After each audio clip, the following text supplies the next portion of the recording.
Hey everybody, welcome to week 146. This should be an interesting one today because oh good, Ben has just gotten on. That's awesome. We had some technical issues, so our subject matter expert with the 92 new things that have now come on through this new Secure 2.0 Act. He's primed and ready. I saw how much we were going to have to talk about, and I tried making it where it's technology so I can get on. And we have Jack Santaniello back, and I'm sure he's got some stuff to talk about with the the wackiness that's going on in Washington D.C. Man, I'm surprised you don't have the DC background, or at least maybe a screenshot of the kiss that was seen around the world. I don't know. I was thinking about both of those actually, but I have a new computer and it didn't transfer all of my little slides. And so, but yeah, actually, so that was an interesting, I was like, what are they talking about? Because I had missed that essentially, but yeah, so we can talk about that if people want to talk about that too. But I mean, man, there is something. Well, it was a very interesting State of the Union. I can't remember the last time, if ever, that there was so much heckling and, actually calling the sitting president a liar in that chamber. So a quick little kind of cute story. I've been in that chamber a couple years ago. You have? How cool. I was, and I sat in actually the minority chair's seat. The kids were with me, and I mean, we had to give up our cell phones. I mean, everything, and it was very. They were out of session, and just had the good fortune of and being blessed with the opportunity to go in there. And what's interesting is the person that I was with, which is a staff person for a former U.S. senator from Charlotte, was showing us where the bullet holes were from like 1800 something. Oh, where wow! They didn't check for weapons, and people there were some people up in the gallery that started shooting down at the representatives that were in there doing their work. And then also just, I mean, the awe of it, and just, being able to kind of hang out. Yeah, it wasn't January 6th. Yeah. Yes, our resident comedian Joe. No, it wasn't January 6th. So yeah, but I mean, just going back to what I was saying is that just to see that, I think, level of disrespect, regardless of what side you're in or on, and then but seeing Kevin McCarthy kind of like, well, it was just funny just watching him kind of nod his head like, oh my God, that is so wrong. That's even the voice I was using in my head. It's like, oh my God, that is so wrong, kind of thing. And but then him having to visually shush them, and kind of under his breath shush them, kind of thing, knowing that he really didn't want them to be quiet, but he had to do what he was supposed to do. So it's an interesting State of the Union address, to say the least. Well, he didn't tear up the speech, so that was less drama than times before. But there's plenty of drama on both sides of that one, that's for sure. I am going to put in the chat for everybody to have, because this is just too funny to not share it. It's called Bad Lip Reading of the House of Representatives. Do not drink coffee while you're watching this, because you will have it across the room and on the wall. But it is so funny. Oh my gosh, it's so funny. Yes, and you're right, Joe. English Parliament. There was actually on Fox Business yesterday, they were talking about, they had some Brit that they have as a commentator many times. And they talked about just, at least they air it in front of people. I think there is actually something good about having some discussion in front versus being stabbed in the back. So I don't know, maybe we could learn something from the Brits. I don't know. Questions. If there's time today, please discuss the new North Carolina income tax provision that allows pass-through partnerships to pay the state tax, the PTE. Does that make it deductible on the federal returns if you are above the 10,000 salt limit? Bob, I will see if I can get that answer for you. Adam Boatsman, we've given him a much needed break so he could go fly and check in on his parents. And so I was just on a client call with Stephanie right before this. good. So I don't know the specifics about the 10,000 salt limit, but I do know it is federally deductible. So again, don't know anything about the limits. Adam can talk to that more next week, but that was the conversation that Stephanie had with the client an hour ago.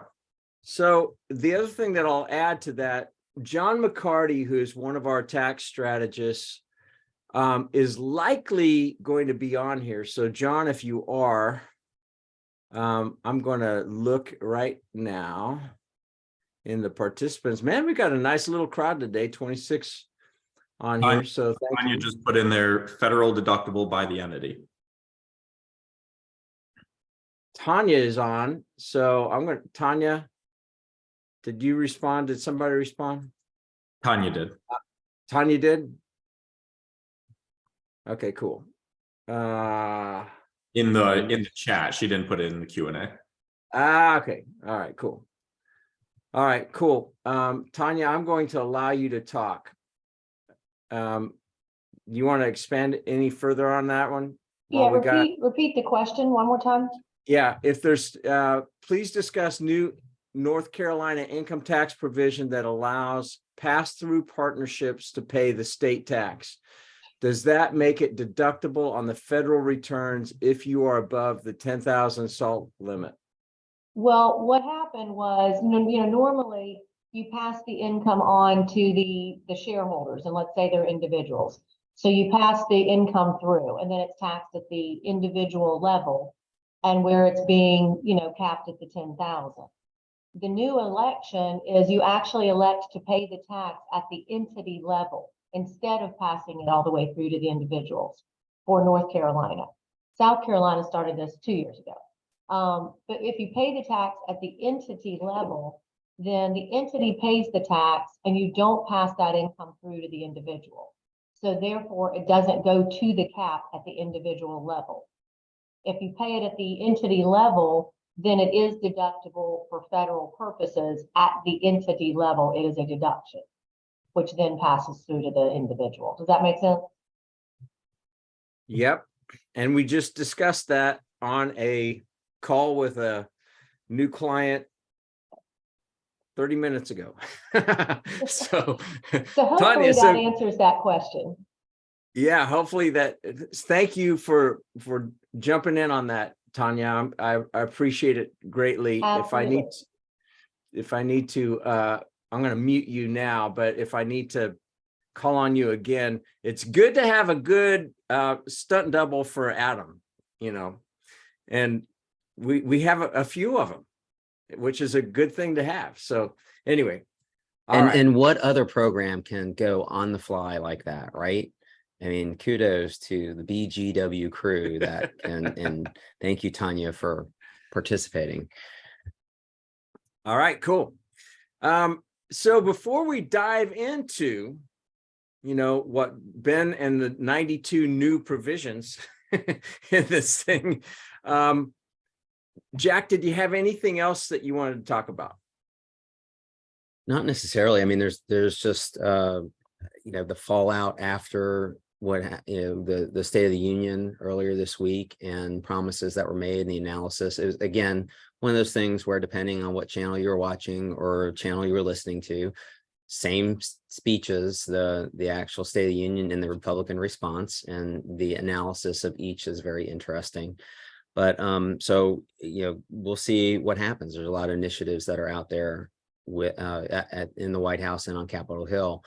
To kind of set the stage a little bit for Ben's discussion, and what I see is that the Secure Act 2.0 has been kind of put in different categories, the different provisions of it, and the kind of the more generic provisions are things that impact workers versus older workers is kind of one set of kind of buckets that have been developed. And then digging deep into, and I found an article that did it a little differently. And so the top line categories were provisions impacting all employers, the provisions encouraging small employers to establish retirement savings plans, provisions for the actual plan participants, college loan and savings provisions, emergency savings and distribution provisions. So kind of keep that in mind as maybe some ways of categorizing this, because as Ben said, and as Gary has said, there's a lot of stuff packed into this, and we could spend many hours talking about it and not even cover all of it. So, obviously this is a very high level discussion of all of this, and I will admit that I have not read every line or anywhere close to that of the act. I pulled it up just to see how long it was, and I found something that I thought was the act, and it was actually a summary of the act, and that was even still very long. So please forgive us if you ask a question and we have to punt, but we will find the answer for you if that's something of particular interest to you. Yeah. Well, with no further ado, let's have Ben McDonald launch into it. Okay, ready? Section 101, expanding. So Jack, you were talking about ways to break it up. One of the other ways that I broke it up too was, when do these sections get implemented, right? Because there's some that are now, and there's some that are 2027. So I figured for this conversation, we'll focus primarily on the stuff that we're going to see in these first couple of years. And then we'll try to lump it all together, like you said, of, hey, here's the stuff affecting retirees versus smaller companies and all that. So I wanted to get a couple easy ones out of the way that I don't think take a ton of time for us to talk about, and that is how required minimum distributions are affected. So a few different things. First off, starting this year, required minimum distribution age goes up to 73 instead of 72. Couple years, or no, 10 years from now, I'm sorry, it will go up to 75. So it's going to be 73 for the next 10 years. Then required distributions will be 75. They made it more, let's say, individual friendly, meaning quite often it's easy for somebody to forget to take the required distribution, or they don't take all of it, or things like that. One of the differences that they added in here is the failure to do that used to be a 50% penalty of the amount that you were supposed to take out. That has gotten reduced to 25%. And then if it's in a timely manner, which I think they're factoring, or they're counting that as 2 years, that is a 10% penalty instead of 25. So you're going to see a few different times in here that they're trying to make things not as penalty heavy. So there's different ways that you can correct stuff in 401ks and IRA contributions and all that. One of the flexibility aspects they added in here was those RMD penalties go down. Hey, Ben, if I can interrupt you for a second. I mean, there's a presumption that most people on this call know what an RMD is, but can you be a little bit, just give us the group the little summary of it? Yeah, so when you hit a certain age in IRAs and 401ks, if you're retired, the IRS has a required minimum distribution, and that's a calculation based off of age and life expectancy and things like that, the amount value in the accounts, those types of things. But you have to take, let's say 1 year for you, it's 4%, and it changes every year. You have to remove that from that retirement account, and you'll pay your taxes on it at that point. And that's essentially the purpose of it. It's getting money out of retirement accounts, so you have to end up paying your taxes on there. But starts at, like I said, 73. So anybody that is 73 years old or older will have every year for the rest of their lives this required minimum distribution, this dollar amount that gets calculated from the end of year prior. So for 2023, it's whatever your account values were at December 31st of 2022. You put in the calculation. Honestly, your advisor should be able to do this for you, or your platform if you're on a custodian, but they'll give you the dollar amount. And then you have to take that at some point in that calendar year. Is that what you were looking for, Jack? Okay, great. The only other part where required minimum distributions are impacted, and this is a no-brainer, it doesn't make sense why it was the other way around, used to be Roth 401k money, you had to take a required minimum distribution on if you were retired. Roth IRAs, you don't have to. So the fact that Roth IRAs you didn't, but Roth 401ks you didn't make a lot of sense. So they've now changed that rule to Roth 401k money, you do not need to take required minimum distributions on. So think now RMDs or required minimum distributions only applying to pre-tax money. It's the traditional 401k, traditional IRAs. So questions on any of that stuff with RMDs? Or comments from Gary or Jack? Nope, keep rocking, baby. Yeah, I figured that's why I wanted to start with it. It's not that big of a deal. One of the big perks of what's going on is trying to incentivize companies to offer 401k plans or some sort of retirement savings plan. So there's a lot of adjustments in the Secure Act of tax benefits that they get. For example, the startup credit used to be 50% of whatever the administrative costs were for the company for a plan. So if you're paying for a third-party administrator, or if there's a record keeper cost or an advisor cost, you used to be able to get a startup credit for the first 3 years of the plan for 50% of those expenses up to $5,000. They've bumped that up to 100%. Same thing for the first 3 years. It's 100% startup credit of any administrative costs for the first 3 years of the plan. So if a plan costs you $5,000 through the third-party administrator, your advisor, things like that, you're actually going to get that credit back when you're doing your taxes for those first 3 years of the plan. So that's the first benefit on there. Jack, you may be able to help me a little bit more on this one, but another thing they're trying to do to incentivize employees to participate is something that's called a de minimis financial incentive. So essentially what it means is companies can give their employees, say, gift cards or something like that, something that has a financial value as a reward for participating in the 401k plan. That de minimis financial incentives, they have not defined what that means. So typically you're looking at things where it's not very valuable, a $25 gift card or things like that. Jack, have you seen anything where that has actually been defined? Yeah, I haven't seen any specificity on that. So is it something that, okay, an employer can go and get Starbucks cards or, you know, whatever it is, and you have issues of, okay, is it a debit card? Is it maybe non-monetary compensation, but that has some sort of value. So I think they're still kind of muddling through what that means specifically and what is going to be kind of like on the authorized list of being able to offer for those. Mm-hmm. The one part of that they did make clear is if you are doing something that costs money, if you're going and buying Starbucks gift cards, that is not coming from the plan assets. That's coming from the company buying it itself. So they are allowing that. What people call a de minimis financial incentive is going to be different across the board. So we can hopefully update you when we actually get more clarity, but there's nothing in the Secure Act talking about anything specific there. So but that's still another thing that they're trying to do to at least get incentives along the way. Gary, I saw a question pop up. Oh, you took care of it. Okay, never mind. Yeah, I took care of it. It's for Bob. So Bob, Tanya responded back to you. It's in the chat specifically about your question earlier on. Oh, got it. Okay.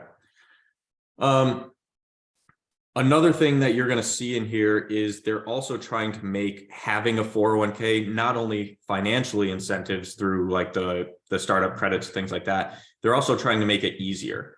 So one of the big hurdles of having a business retirement plan is there's a lot of legwork and record keeping and all that needs to go into place. So now if an employee is trying to take a hardship request, meaning that they don't have to pay a penalty by taking assets out of their 401k, employees can now self-certify that. Used to be on the company to have to basically certify that this employee has an actual hardship. That's now at the employee level. So employers are not going to get in any sort of trouble if an employee goes and takes $10,000 out for some hardship that never existed. It takes that burden off of the employers. So that's one part of it. And the other part of taking burden off of employers is you no longer need to give the, what's it called? The annual notices to unenrolled participants. So if somebody's not participating in the plan, you no longer have that requirement to distribute all the different reports or changes or anything like that to those unenrolled employees. So questions, comments before I don't want to just keep going through listing these things unless you guys want me to, but Gary or Jack, anything that you need me digging deeper on? No, I think you're doing a great job. Okay. The combination of adding narrative and not just reading through the actual Secure Act itself. Well, and if it gets really bad, we'll have Jack do a dad joke. Perfect. That's what we'll do. There'll be every 15 minutes we'll have a dad joke break. Yeah, it had to go really badly. So you're way far away from that, getting to that very low bar. So you're doing great. Right. Well, good. All right. Everything I've talked about so far has applied to January 1st of 2023, meaning that all of this stuff is in place currently. The final ones that I wanted to touch on that are in place right now, one of those simple IRAs and SEP IRA plans, they're still business retirement plans. They're just not 401ks or 403bs. They now accept Roth contributions. So that was a difference. Simple and SEPs were currently all pre-tax. Now it can be Roth contributions for those employees as well.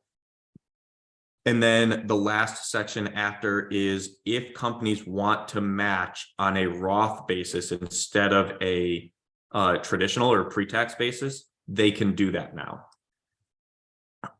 You don't get the tax benefit today, of that because you're not writing it off. That's not a pre-tax contribution. So that really would apply more towards smaller companies where you're trying to give yourself as the owner or the CEOs or whatever, you're trying to give the people that want money to go into the Roth, you're essentially contributing more, right? By using not only your money through your contributions, but also the employee match. If you're a business owner and you want all of that to go to the Roth instead of split between Roth and traditional, you can do that now. All right. Question came in from Robert Mayetta. So good to see you here, Robert. Here's the question. Notices to employees. If the employee has a balance in the 401k, but is not currently contributing, do they still need to get a notice? Yeah, good question. So yes, they are enrolled in the plan. Just because their current contributions are set at 0 does not mean they're unenrolled. So they would still get the contributions or not the notices. Thank you. Yep, absolutely. So that was everything that is currently in place as of January 1st. Next, let's move on to the 2024 ones. One that's really unique, and this is one of the biggest ones trying to help younger employees, is student loan matching. So let's say you have young employees that are trying to pay off their student loans so they can't contribute to their 401ks. We can now count the money that they are paying towards their loans, their student loans. You can now count that and match on that as the employer. So the employee would technically not be putting anything into their 401k because they're paying that money to their student loans, but the employer can match that on the same cadence of every other matching, 3%, 4%, whatever you have as your plan. You as the employer can now put a contribution into that employee's 401k plan. So that's a really unique incentive that they've tacked in. It's one of the strategies they're trying to tackle to help younger individuals that have these large student loans, so they're not saving anything. It's trying to get them to be able to start building up retirement savings earlier than what they would otherwise, since they're not directly participating in the plans. So that was one. That's pretty cool. Yeah, I think that's a really good step in the right direction. And it permits the companies to do that, right? So companies don't have to, but it's now giving. I mean, Gary, you and I just had a podcast yesterday that'll come out in a few weeks, and one of the big conversation points was the culture inside and taking care of your employees and looking at them as assets, not as liabilities. What a great incentive to be able to offer younger employees that is probably going to set you apart from a lot of other employers that just aren't willing to do that. Yeah, I agree. So, all right, so let's keep moving on. One difference, and I'll try and make this part as simple as possible. If somebody had a 401k, and let's say it only had $3,000-$4,000 in it before they left and went to another job, what almost always happens at the previous 401k record keeper is they will move that money to a default IRA. So they're moving it out of the 401k plan and moving it into an IRA. What we've seen is those IRAs get forgotten about because it was $3,000 and they didn't move it because the record keeper can move that without having to contact those employees or those previous employees, I guess. So there's a whole lot of 401ks that have then moved into these default IRA assets that are just sitting there in limbo and nobody is claiming them.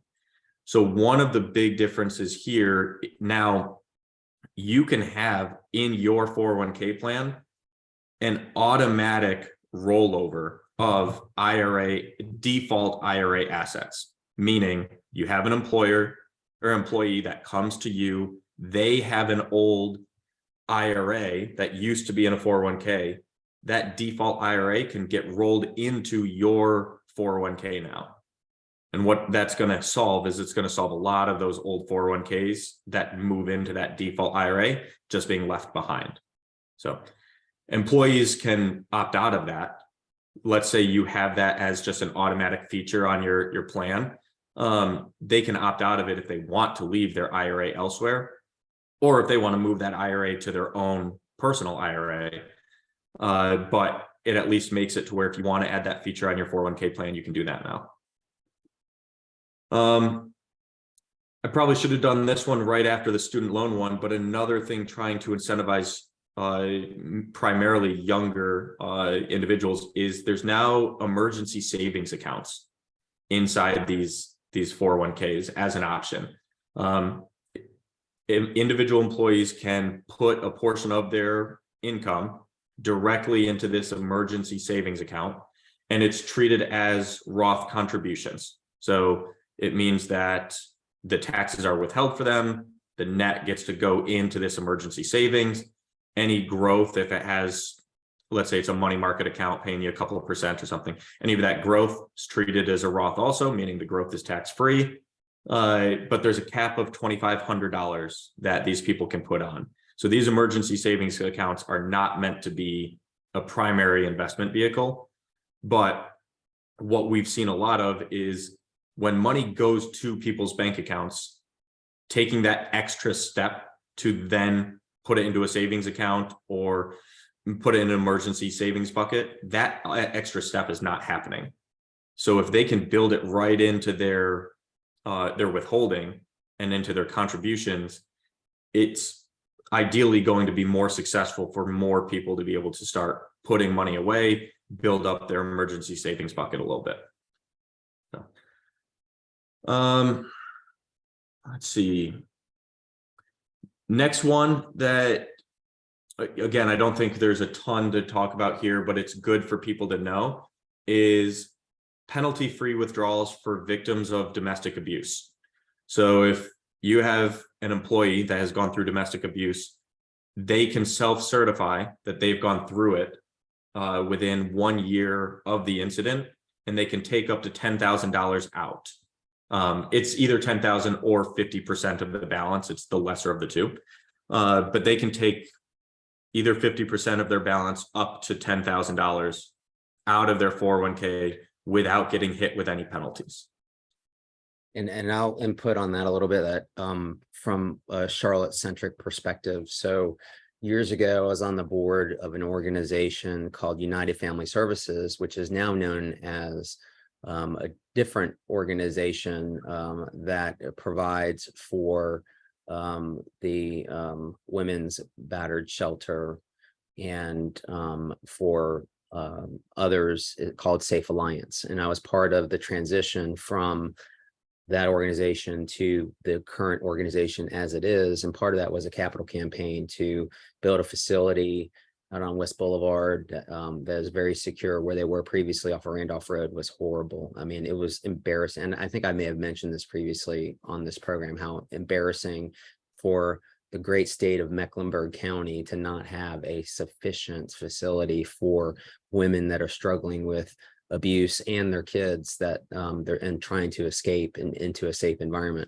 But so this is a really big win for that, and being able for those women to and predominantly women, but and their children and their families to help themselves get back on their feet, and not, you know, pulling resources primarily or exclusively from the state and local government, federal government. So the unfortunate side of that is that that money was not intended for that purpose when it was put into those programs, but it is helpful in dealing with current adverse situations for those women and children.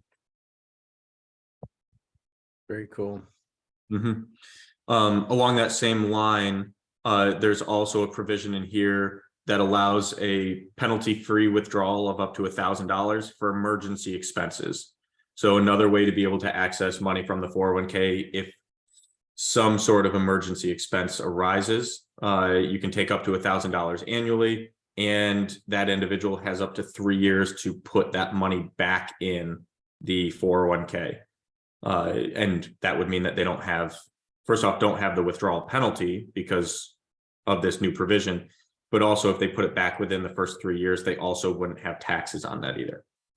So you're going to see a few of those themes, right, in this one that Jack just dove into a lot, and then also that other one. It's giving people more flexibility to be able to have access to money in an emergency. If there's something that comes up, they're not getting hit with taxes plus a 10% penalty. So instead, they're taking out some credit card that they are going to get charged 25% interest on, right, and just never get out of that hole.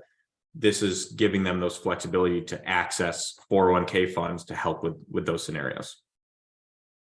So, let's talk about starter plans. One hurdle of people starting 401k plans for their businesses is the amount of requirements that are associated with this. It costs more, and there's these requirements that you have to do for record keeping. And if you're not paying for that, that means you're doing it yourself. So you now have something called a starter 401k plan, and it reduces, let me give you some more specifics. So it reduces the requirements and simplifies those. And what it also does, though, is it lowers the contribution limits. So you'll never run into a top heavy plan where all of a sudden the highly compensated employees are getting hit with these basically take backs, right? Where you have to take money out of your 401k. So that's one of the things that it's trying to avoid. Those limits are the same as the IRA contribution limits. So for example, for 2022 would be $6,000, and then you get an additional $1,000 in catch-up contributions beginning at age 50. So you automatically enroll your participants to withhold anywhere between 3% to 15% of their plans, of their income. And that goes up to whatever the IRA contributions limits are. So like I said, that 6,000, 7,000, and that changes every year. So just another another way to take away a hurdle of actually implementing a plan. Now, understand you're not going to have the full threshold. You as an owner can't put away up to $60,000. You can't do profit sharing or cash balance. It's a very watered down 401k plan. But for people that want to get something started, it's a good step in the right direction, at least. Let's see here. Oh, when I was talking about the default IRAs, and I said anything that was lower than 5,000 when an employee leaves, that you can send it to a default IRA and get it out of your 401k. So that way, if, for example, you're paying a charge per participant in your 401k plan, and you have 15 of these ex-employees that have under $5,000 balances, and they're just sitting there, well, you're paying for them and they're just sitting there. So that's what the default IRA is meant to do. It's meant to help decrease your cost and also the requirements you have to do from a record keeping. That $5,000 has gone up to $7,000. So now if you have any terminated employees for whatever reason, they were fired, they quit, they retired, doesn't matter. If they're a terminated employee and they have an account balance under $7,000, you can now move that to a default IRA. You can get it out of your 401k if you want to. That's implemented next year. So you don't do that in 2023 if it's between 5,000 to 7,000, but beginning in 2024, you can make that change. So that was everything from 2024. Obviously not everything, but I'm trying to make sure we're not talking about all 92. I think I highlighted what I think were the top 20 for us to talk about today. So those were all the ones from 2024 that I wanted to go into. Anything on that part before I go to 25? Yeah, any questions from the gallery? We got a good group on today. So, and Bob, you kicked us off well on the front end. So, and thank you, Robert Mayetta, for chiming in too. So anyway, hit us up with the Q&A, or you can still harass us in the chat. It won't be nearly as fun without Adam, but you can still do that. We can still harass Adam. He just won't be here to defend himself. Oh, that's a great idea. And he could always, tune back into the BGW CPA YouTube channel later on this afternoon after he's, done whatever he's doing out there, and dial in, and, we'll know whether he listened to the whole thing or not. That's true. We'll send him the link after this. All right, so let's keep moving forward then. Starting in 2025, so a couple of years from now, they will be requiring auto enrollment and auto escalation for 401ks and 403bs. So right now, that's a choice for you to make of, hey, do you want your employees to be auto enrolled and they have to opt out of it? Or do you want to give them the choice on the front end to do it? So in order to encourage more people to participate, they're requiring auto enrollment and then auto escalation, meaning the amount that somebody is contributing, the auto enrollment has to start at 3%. So let's just say it's 3%. And then every year thereafter, that amount is increased by 1% until it reaches at least 10% and not more than 15.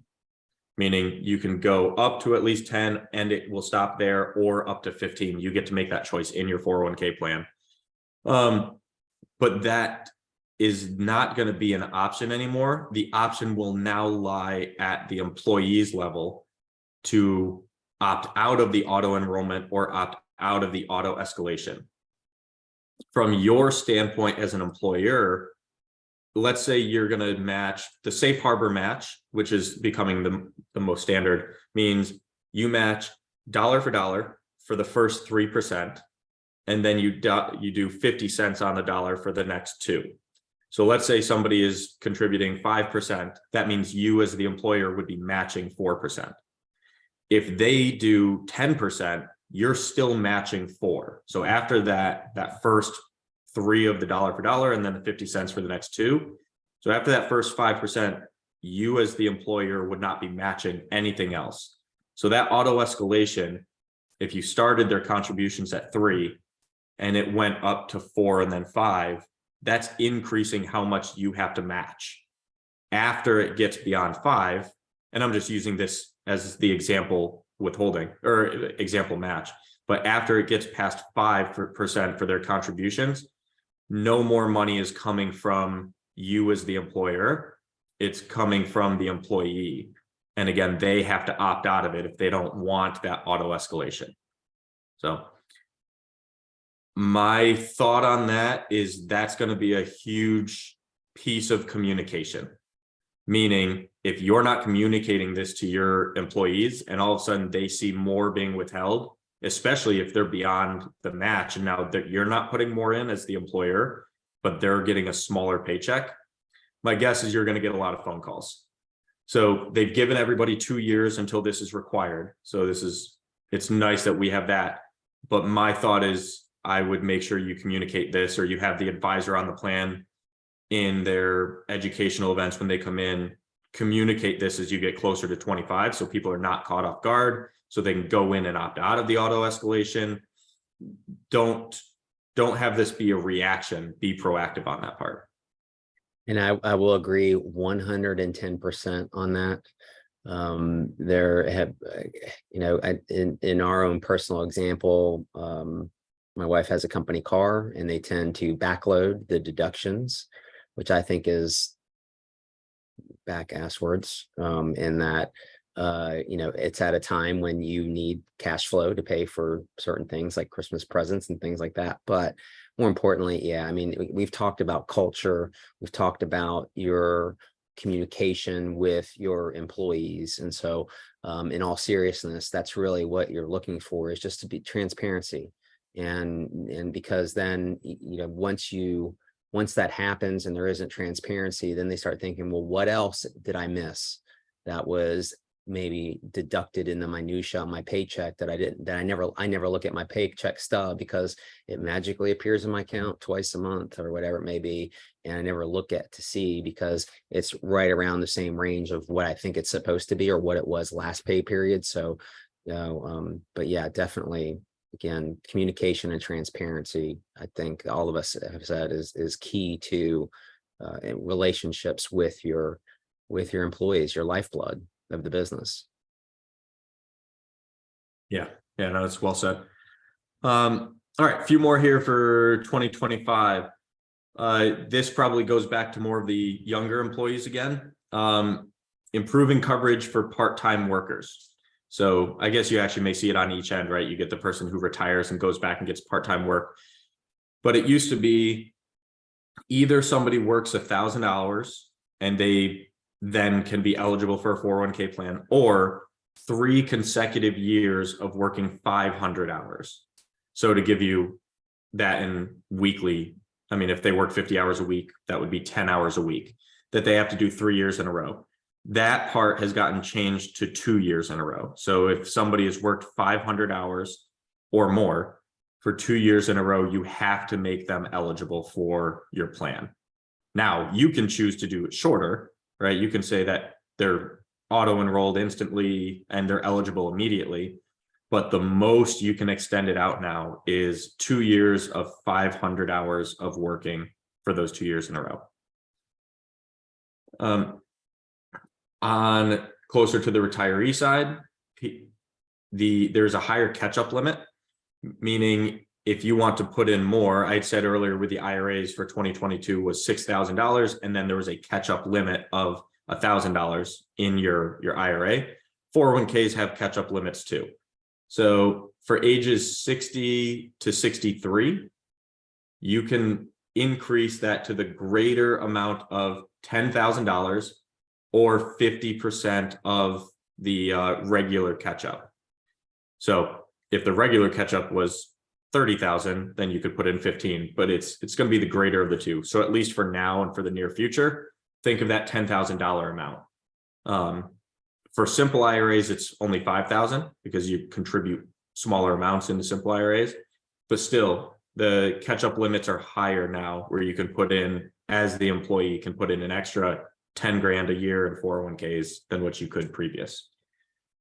And then that, when I say 60 to 63, it's because 60, 61, 62, 63, there's an inflation effect. So every year, starting after 2025, that amount is indexed to inflation. And so that's going to continue increasing on an annual basis. So you can do withholdings and catch-ups higher every single year based on whatever inflation is. Last one that I probably want to mention for 2025, there is a retirement savings lost and found. So if you have no idea if you have any 401ks out there, you will within a couple of years, or giving the Department of Labor 2 years to get all this together. You will have a place where you can actually go and search and find if you have old 401ks out there. I believe it also includes the default IRAs. So even if something's been moved out of a 401k, but it's at the record keeper as a default IRA, I believe that's going to be included in that retirement savings lost and found as well. So that was everything from 2025. And those were everything all the things that I had highlighted. So like I said, there were 94, but I highlighted, I think 20 of them. There are lots of other provisions, but most of the other provisions are much more nuanced that I didn't want to take up too much time on here. Most of what we just covered is going to apply to you in one way or another, right? As the employee or the employer, it's basically across the board impacting you. So now would be my time to really pause and say, what do you guys want me to dive deeper into?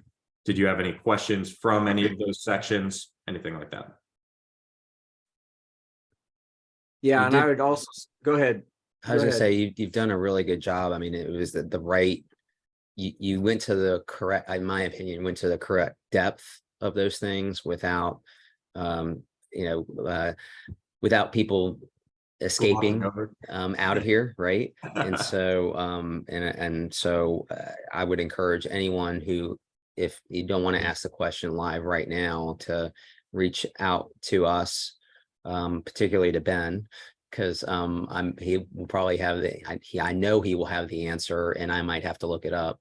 And so, but yeah, please utilize us as a resource, again, with the understanding that this is not legal or accounting advice. This is guidance, and that we don't know everything, but we just have had the opportunity to be able to look into some of these things a little more in depth than you have or may want you to have done, for yourself. So happy to do that.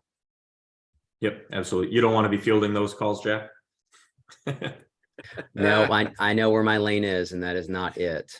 Yeah. I can go over, switch lanes for a little bit, but I know I need to be back in my own lane.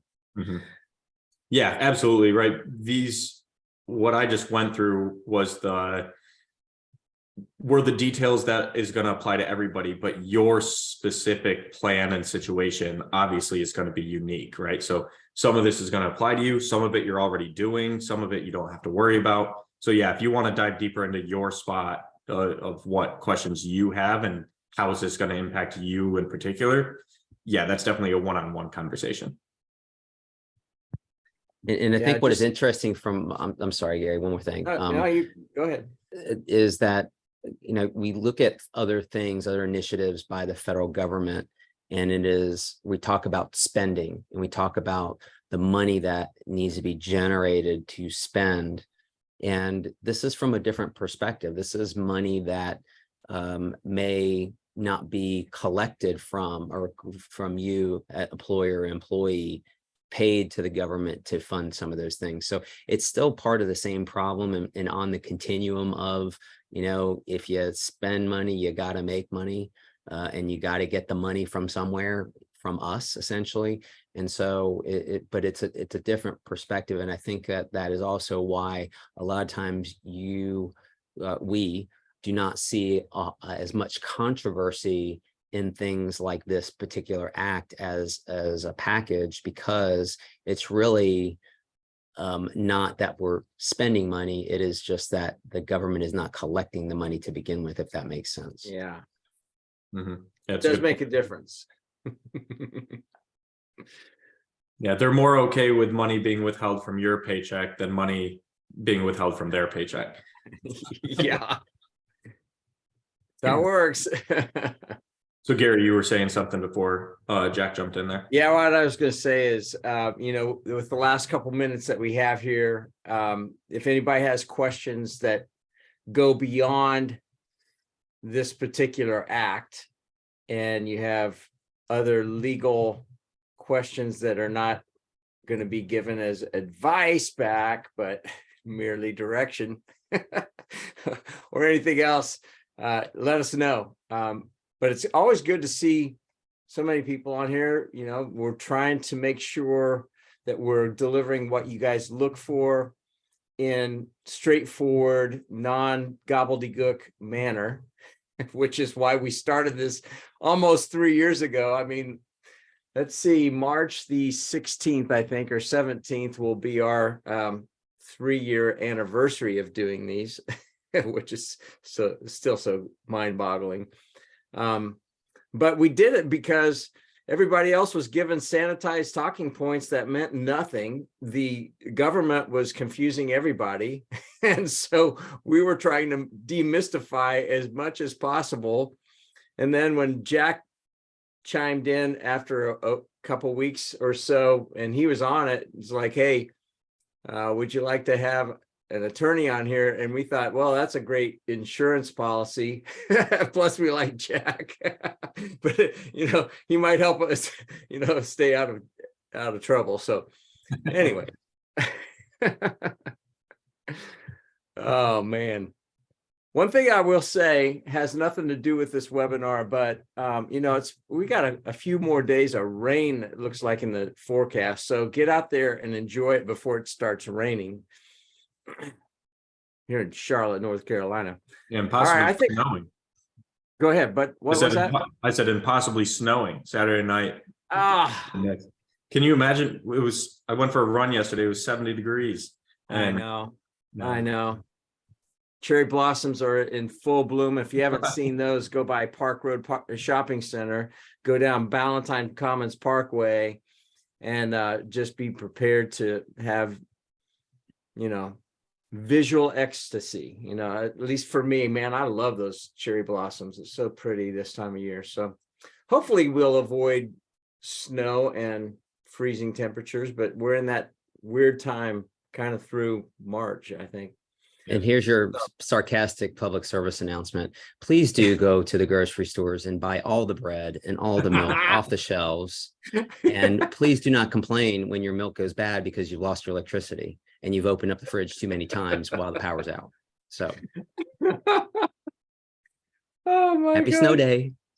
And do check the chat. I mean, if you want to laugh, you got to go hit that link that I put on let's see, where was it? Well, I thought I put it in the... You did. You put it in the chat. It's like 3 or 4 up. Oh, but I put the wrong one. It says meetings. That's not what we want. Hold on. Just click that and it's like, do I want to meet with you today at 12, 12:31, No, 3:34? no. Oh, I see what it was. Here we go. Oh man, I'm so glad that I mentioned that because this is too stinking funny. All right, yeah. Oh, come on. All right, and while you're doing that, my background. We've come to this segment of the program where I was thinking about this. I was just putting, I did a search for crazy laws that are still on the books, and there's a site called the United States of Crazy Laws. So I'm just going to pick one. Apparently in the state of California, a frog that dies during a frog jumping contest cannot legally be eaten. So just in case you're in the mood for frog, if it got injured or died during a contest, then you can't eat it. I remember my mother making frog legs for us when I was a kid. That is one freaky experience, just seeing those things like, spasming in the frying pan. It is just like, and it does taste like chicken. So, All right. Well, do check out the correct link that I just put in there, YouTube. And it's, bad lip syncing for the U.S. House of Representatives. It is a stitch. It is so funny. Anyway, well, it's about that time for us to sign off. Any parting words of wisdom or fun and frivolity, Ben, Jack? I'm not sure how we're going to top not eating frogs that were losers in contests. So I think we're good. That's better than a bad dad joke. So, Trying to up my game, continuous improvement's a beautiful thing. Everybody, thank you for taking time out of your day to join us.